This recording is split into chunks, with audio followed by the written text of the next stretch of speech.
¿Cómo están todos? Bienvenidos a 24 horas. Desde hoy el Ecuador tiene un vicepresidente de la República procesado por la justicia y que no puede salir del país. El juez Miguel Jurado lo vinculó en el caso Odebrecht. Hola, Diana. ¿Qué tal, Milton? Amigos, buenas noches. El pedido lo hizo el fiscal general Carlos Vaca por el delito de asociación ilícita y no descartó que en el futuro se abran otros expedientes por otros delitos contra las personas que hoy fueron vinculadas. Aquí empezamos.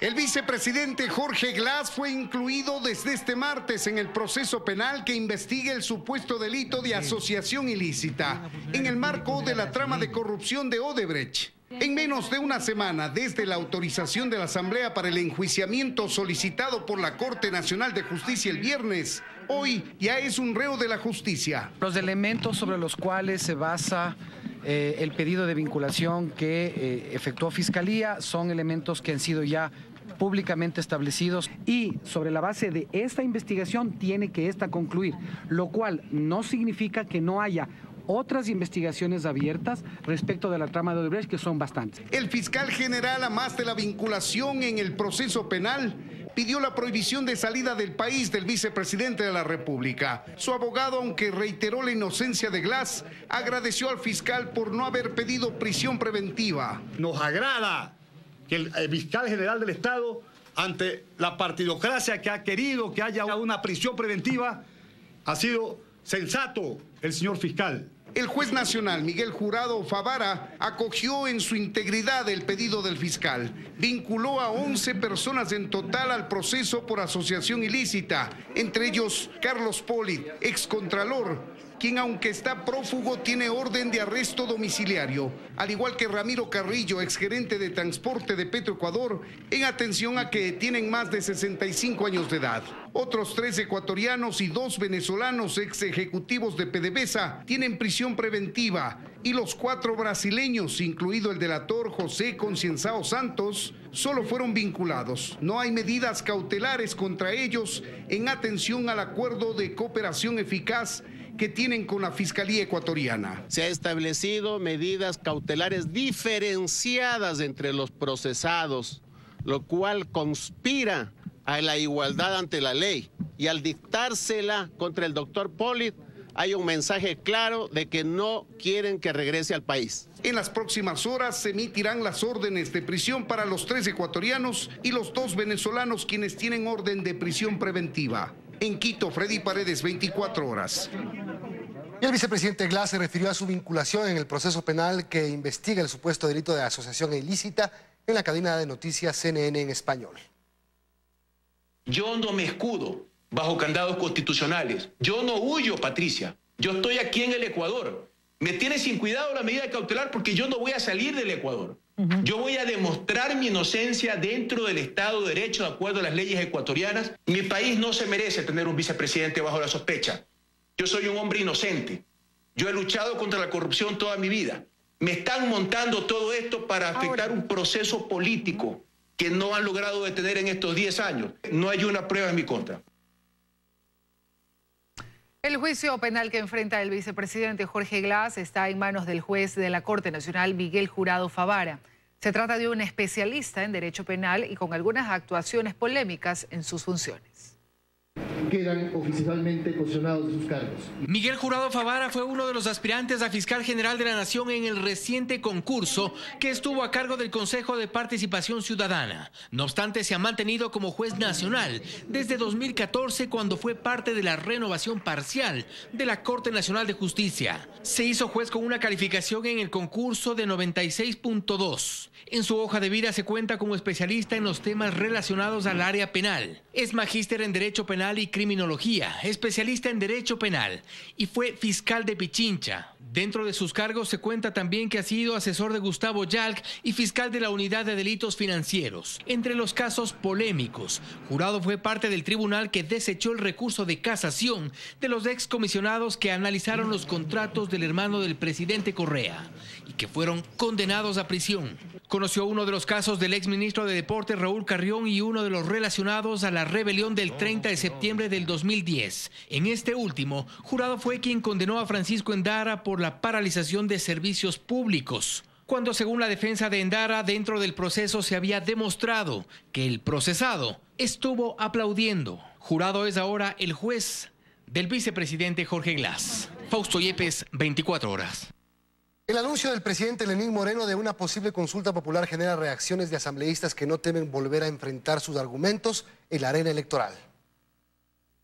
Por eso, si alguien quisiera obstruir la verdad o poner en riesgo la institucionalidad de nuestro país, no dudaré ni un solo minuto en acudir a la voluntad y a la voz del pueblo. Sin decirlo, lo dijo. Con estas palabras emitidas en su habitual cadena, el presidente Lenín Moreno abrió la puerta a una posible consulta popular. El escenario genera coincidencias en los legisladores, que sostienen que el presidente Moreno está en el derecho de llamar a una consulta cuando lo crea pertinente. Y ya abierta la puerta de esa posibilidad, se barajan ahora los temas sobre los que se debería consultar a la ciudadanía. La bancada de oposición lo tiene claro. En la consulta popular ven la oportunidad de desmontar lo que llaman correísmo institucionalizado. Haciendo las preguntas correctas, elección indefinida, la comunicación como un servicio público y la eliminación del Consejo de Participación Ciudadana y Control Social. Y pensar en un mecanismo idóneo de elección de las autoridades de control que nos permitan elegir a personas honestas, independientes, objetivas. Por su parte, el bloque oficialista defiende el proyecto político de Alianza País y cree que aún no es tarde para acercar a los líderes de su movimiento. A buscar puntos de encuentro desde donde se originó todo este proyecto que tuvo 10 años de bastante éxito. Ha sido justamente el gobierno de la Revolución Ciudadana quien ha hecho uso de la consulta popular para preguntarle las veces que sea necesario al pueblo ecuatoriano qué es lo que desea. La consulta popular, coinciden, sería una suerte de termómetro para medir qué tanta aprobación hay sobre lo que se hizo en los últimos 10 años. Por eso dicen no temen volver a enfrentar sus argumentos en la arena electoral. Nosotros jamás tendremos miedo. Así que vamos a la consulta, zanjemos estas peleas y dediquémonos a trabajar. Carlos Acoto, 24 horas. Y con el 84,4% de aprobación a su gestión, el presidente Lenín Moreno se convierte en el mandatario más respaldado de los últimos 28 años, según 3 encuestadoras. Expertos aseguran que se debe a la lucha contra la corrupción que ha emprendido. La primera encuestadora le da en la calificación a sus primeros 100 días de gestión un 83% de aceptación. Su credibilidad la sitúa en 70% y el nivel de simpatía de Moreno en 81%. Tanto que Market porcentúa el apoyo al primer mandatario en un 84,4%. Mucho más de lo que alcanzó Rafael Correa en 10 años, pues su cifra más alta, de acuerdo con la encuestadora Opinión Pública del Ecuador, fue de 82% en mayo de hace 3 años. Que es todo lo contrario a lo que era Correa, ¿no? Y obviamente ese relevo, yo creo que en ese aspecto sí les funcionó la fórmula. El cambio de modelo desde el inicio fue lo más aprobado por los ecuatorianos. Así lo demuestran las encuestas de Cedatos. Lenín Moreno ganó la presidencia en abril con un 51% de aceptación. Y para mayo, a pocos días de su posesión, la cifra ya había aumentado a un 66%, según los expertos, por su invitación al diálogo. Ha convencido a mucha gente que pensaba que iba a ser un títere. Para junio, el respaldo al jefe de Estado ya superaba el 70% y la credibilidad llegaba a un 64,2%, y en julio del 2017, Lenín Moreno contaba, de acuerdo con Cedatos, con un 76% de aprobación y 67% de simpatía, presumiblemente por su postura anticorrupción. El pueblo está reconociendo que ha hecho lo correcto. De ahí que ya en agosto, una vez distanciado de quien fuera su binomio, el vicepresidente Jorge Glass, a quien Moreno dejó sin funciones y la Asamblea aceptó enjuiciar, el respaldo al mandatario subió al 77%, su simpatía al 75,2%, su credibilidad al 67,7% y hasta la percepción de una buena forma de gobernar al 66%. Luisa María Heredia, 24 horas. El Banco Central dejará de operar el dinero electrónico que pasará a manos del sistema financiero privado del país tras un acuerdo anunciado hoy en el Palacio de Carondelet. Esto para la banca privada deberá poner en marcha una plataforma especial. Tras este acuerdo, inicia el proceso para que el dinero electrónico funcione administrado por el sistema financiero privado, hecho que será realidad a partir de los primeros meses del 2018. Fue lo que consensuaron el presidente Lenín Moreno, junto a su equipo económico y los representantes de la banca privada y de la economía popular y solidaria. Será operado privativamente por el sistema financiero privado. Es imprescindible hacer una enmienda legal al Código Orgánico Monetario y Financiero. Tener a la mano las mejores soluciones para ceder un tanto a aquellos espacios que creemos que nos pertenecen en virtud de ese gran acuerdo nacional. Dejaron claro que a esto llegaron por la confianza en que se ratifica que no habrá salida de la dolarización, ni tampoco moneda paralela. El presidente de la Asociación de Bancos Privados dijo que esperan que el mecanismo esté listo en 5 meses, una vez que desarrollen su plataforma. Se hará a través de Banred y que estará en funcionamiento a partir de alrededor de unos 5 a 6 meses. Es un sistema totalmente inclusivo al cual pueden conectarse todos los bancos que deseen y todas las cooperativas. Además, desde el Banco Central explicaron cómo este organismo continuará vigilando el uso de dinero electrónico. Según la presidenta del Banco Central, el sistema de dinero electrónico significaba excesivo gasto. Va a seguir haciendo todo lo que es compensación y liquidación de las operaciones. En la ley, Banco Central tiene la potestad de regular todos los medios de pago y dinero electrónico es un medio de pago adicional. Asimismo, el tema de tarifas todavía no se ha conversado. También los sectores de economía popular y solidaria que llegaron a 7 acuerdos con el Ejecutivo estarán dentro del manejo de dinero electrónico, lo que significa, según palabras de Verónica Artola, que no habrá monopolio por parte de los bancos. No vamos a esperar que en este año estemos todas las cooperativas, pero ya estamos dando los primeros pasos. En el primer año, a partir del traspaso del manejo del dinero electrónico, se prevé que la demanda de efectivo se reduzca en 800 millones. A la fecha están abiertas 360.000 cuentas y se han movido por concepto de transacciones en dinero electrónico 47 millones de dólares. En Quito, María Gracia Costa, 24 horas. Y en su última cadena, el presidente Moreno aseguró que se está investigando el comercio internacional de petróleo. Sobre el tema ya habían señalamientos hechos por el ministro de Finanzas en el 2009 y por Petroecuador en 2010. Incluso existían denuncias en Contraloría y Fiscalía que fueron desestimadas. 2 años después de que el recién posesionado gobierno de Rafael Correa puso en marcha las alianzas estratégicas interestatales para la venta de crudo ecuatoriano, ya se advertía que tras ellas se tejían redes de intermediarios que se empezaban a beneficiar de la reventa del crudo. En julio de 2009, el Ministerio de Finanzas advertía, en las condiciones de la propuesta también se establece el libre destino del crudo exportado, situación que debe ser revisada debido a que puede darse un proceso de arbitraje, es decir, el crudo ecuatoriano entregado a Petrochina puede ser revendido en el mercado internacional con el objetivo de generar ganancias extraordinarias para la empresa petrolera china. En noviembre de 2010, el propio directorio de Petroecuador, luego de un análisis de la situación del comercio internacional de hidrocarburos, disponía la sugerencia encargada, indique si se puede garantizar que el crudo, luego de haber sido adjudicado a refinadores finales o empresas estatales, no vaya a manos de intermediarios, pues señalaba, no existen políticas claras ni procedimientos contractuales estandarizados, lo que da lugar a discrecionalidades por parte de la Gerencia de Comercio Internacional en los diferentes procesos. Sin embargo, pese a los señalamientos, la intermediación continuó. La normativa interna de Petroecuador determinaba que cuando se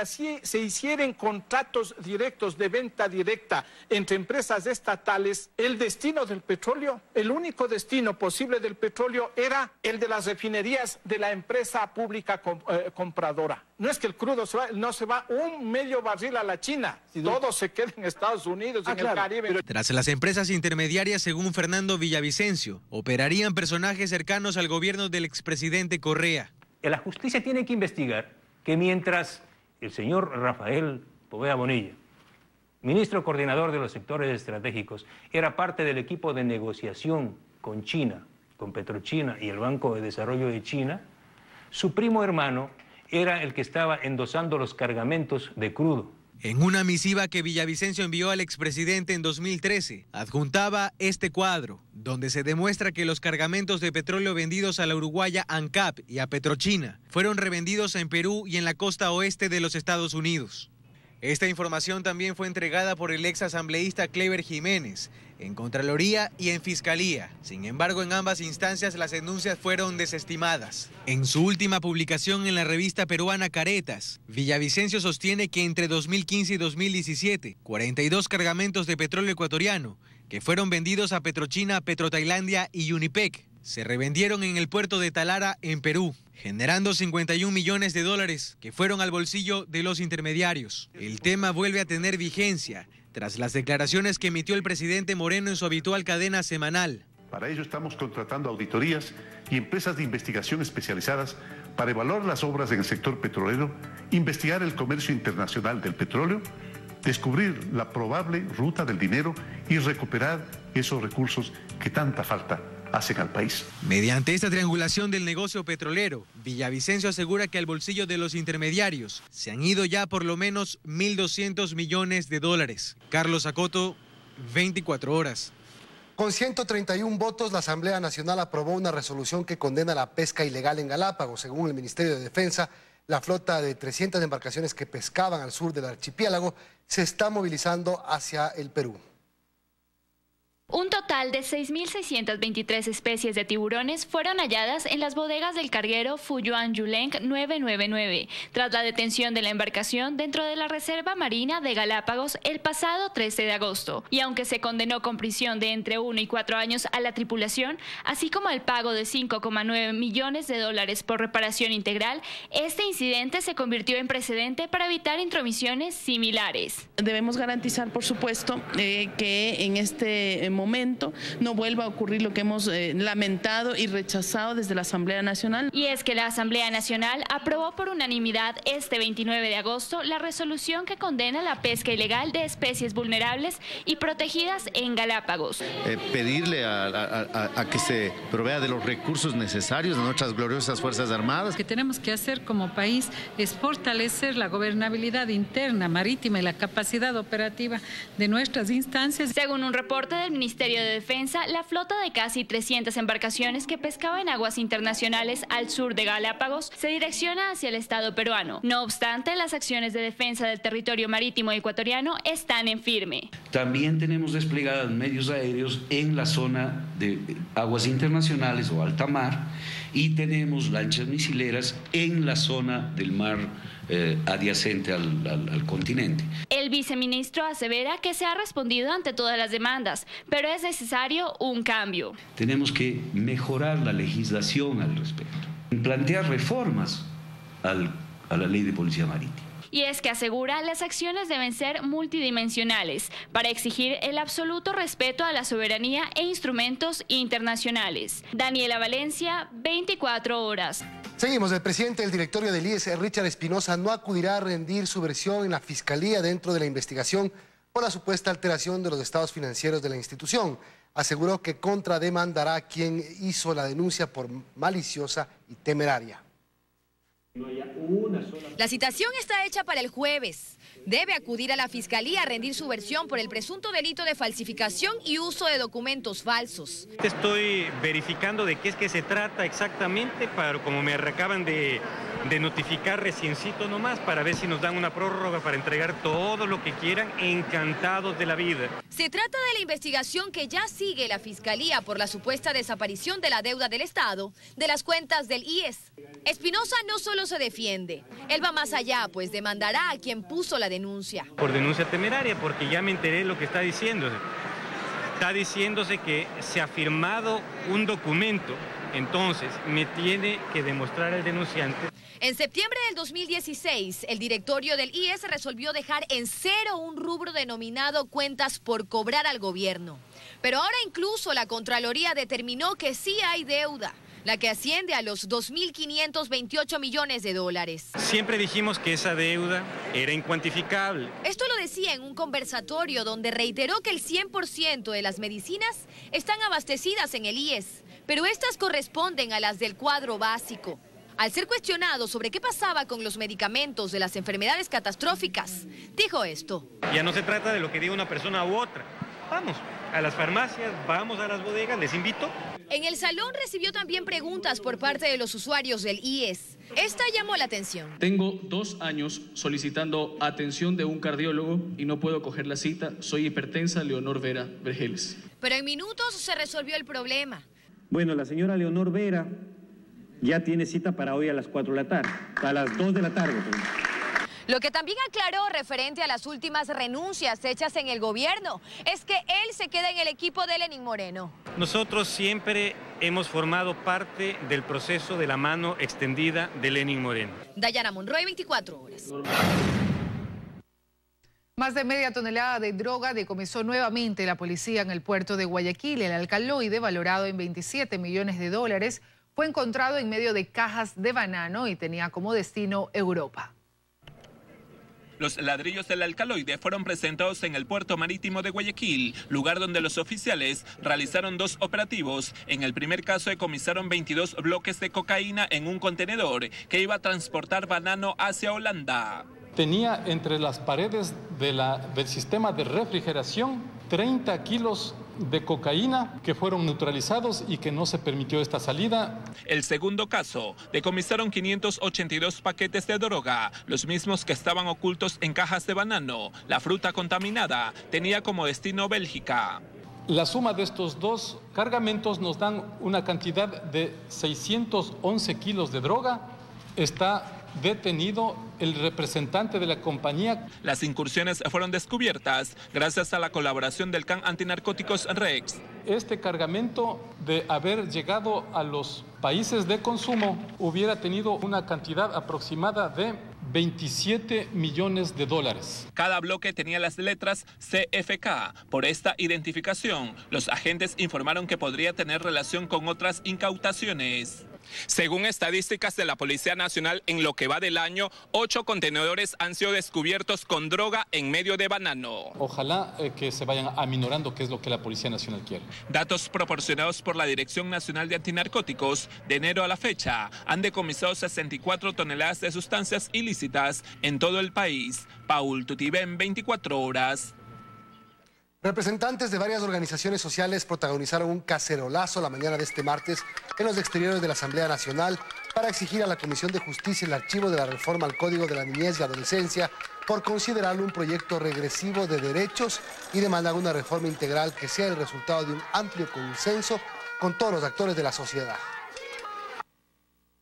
Como organizaciones le tomamos la palabra al presidente de la República, Lenín Moreno, y le pedimos que en esta cruzada contra la violencia a la mujer, este tipo de reformas, que es una reforma machista, que es una reforma misógina y que lo que pretende es controlar y no ayuda, ¿no es cierto?, a ese 80% de madres que no ganan más allá de $200, que no reciben una pensión de más allá de $200.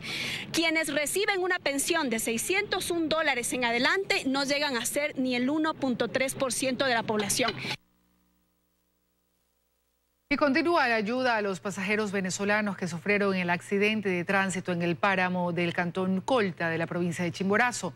Varios pacientes ya fueron dados de alta. Corrimos con la suerte, estamos bendecidos, seguimos siendo bendecidos. Dios nos protegió a todos los que estábamos dentro de ese autobús. Dan gracias a Dios por estar vivos. Vivieron momentos de angustia cuando la unidad de transporte Rutas de América Disco 127 volcó. El propósito de los 39 venezolanos era llegar hasta Chiclayo, Perú. En el momento de agarrar una curva cayó como en un hueco y el caucho se le metió hacia adentro, no sé. Vieron muchas personas en la carretera que iban en el momento del volteo y se pararon también y nos ayudaron. El alcalde de Colta, junto a otras autoridades de la provincia, activaron un protocolo de emergencia, tanto para las personas heridas como para quienes salieron ilesas, dotándoles de comida, medicina y albergues provisionales. Actualmente están haciendo seguimiento a cada uno de los pacientes que están siendo atendidos en esa casa de salud. Agradecido pues al personal pues, que nos ha atendido aquí de manera oportuna. La atención de los galenos es permanente para los 22 pacientes venezolanos que se encuentran internos, mientras que las autoridades de control anunciaron una prolija investigación para determinar responsabilidades en este nuevo accidente. Tenemos lógicamente que encontrar cuál es la causa basal del accidente. En Chimborazo, Mercedes Chávez, 24 horas. 3 operadoras de transporte público de Quito, Metrotrans, Nacional y Cocotog, fueron notificadas por el municipio de la capital para la apertura del proceso de revocatoria de contratos de operación. Esto luego del paro de buses ocurrido el pasado viernes 25 de agosto. El secretario de Movilidad, Darío Tapia, informó que estas 3 compañías de buses son reincidentes en el cometimiento de infracciones en la prestación del servicio y por ello las casi 100 unidades que conforman estas operadoras podrían ser suspendidas. En Azogues, en la provincia de Cañar, se dio el último adiós al cuerpo de Santiago Caranqui, joven que salió de su tierra el pasado 28 de junio con la intención de llegar a Estados Unidos. Perdió la vida en la frontera con México. Familiares del joven Santiago Caranqui, oriundo de Xindilig, Azogues, que perdió la vida en México en su intento por llegar a los Estados Unidos, recibieron el cuerpo que fue repatriado a su lugar de origen la madrugada del domingo. Santiago, de 19 años de edad, dejó sus estudios y decidió viajar a los Estados Unidos en julio, con la ayuda de un coyote que habría cobrado una fuerte cantidad de dinero. Al llegar a la frontera, se habría ahogado tratando de cruzar el río. Al conocer del suceso, sus familiares pidieron ayuda para repatriar el cuerpo, que se hizo gracias al aporte de ecuatorianos residentes en los Estados Unidos, parientes y amigos. La Fiscalía igualmente ha estado contribuyendo y coadyuvando en el tema para que el cadáver sea repatriado y garantizarles y una vez más ratificar de que la Fiscalía agotará todos los esfuerzos para que este delito no quede en impunidad. Los restos del infortunado ciudadano fueron velados en la comunidad de Xindilig, a donde acompañaron familiares y vecinos. El sepelio se realizó en el cementerio municipal de Azogues. Se conoce que Fiscalía ha iniciado un proceso en contra del coyote responsable de la pérdida de esta vida. La pena por tráfico ilegal de personas va desde 22 a 26 años de prisión en caso de muerte. Tenemos las investigaciones bastante avanzadas, pues, y ojalá en los próximos días pues vayamos a tener resultados positivos en cuanto a este hecho, que no quede en impunidad. En Azogues, provincia del Cañar, Marta Calle, 24 horas. Más noticias. Más de 1.900.000 niñas, niños y adolescentes de América Latina tienen a uno o dos de sus padres privados de libertad. La Fundación Vida en Libertad lleva a cabo una campaña para recolectar fondos y poder brindar a los pequeños la ayuda que necesitan. Desde que nacen y hasta que cumplen los 4 años de edad, viven con sus madres privadas de libertad. Son 1.900.000 niñas, niños y adolescentes en América Latina cuyos progenitores, ya sea la mamá o el papá, están en centros de rehabilitación. El número en Ecuador se estima en el año 2012, que arrojaron los resultados, son más de 30.000 niños o niñas y adolescentes que tienen al menos un padre privado de libertad. Cuando cumplen los 4 años, deben ser acogidos por un familiar, nos explica la presidenta de la Fundación Vida en Libertad. Es en ese momento cuando se vuelven más vulnerables. Generalmente es su abuelita, que ya no tiene ni la edad ni las energías para cuidarlos, con algún otro familiar, y aún a veces se han quedado con vecinos. Los niños están expuestos a hacer mucho abuso de todo tipo, a un abuso sexual. Esta fundación, que desde hace 12 años ayuda a las mujeres privadas de la libertad, lleva a cabo la campaña Abriga un Corazón para que los pequeñitos, conocidos por muchos como los niños invisibles, reciban un obsequio en esta Navidad. Y estamos recolectando cobijas o edredones, juguetes o peluches para entregárselos en un agasajo que hacemos anualmente. Las donaciones se receptarán hasta el 13 de septiembre en el Centro Comercial Iñaquito. Los nietos de uno tienen demasiado, y los niños, entiendo que viven en la cárcel, no tienen nada, ¿no? Entonces eso es lo que nos motivó. Que los 30.000 niños y adolescentes que tienen a uno o a sus 2 papás privados de la libertad tengan una Navidad diferente dependerá de cada uno de nosotros. Johanna Cañizares, 24 horas.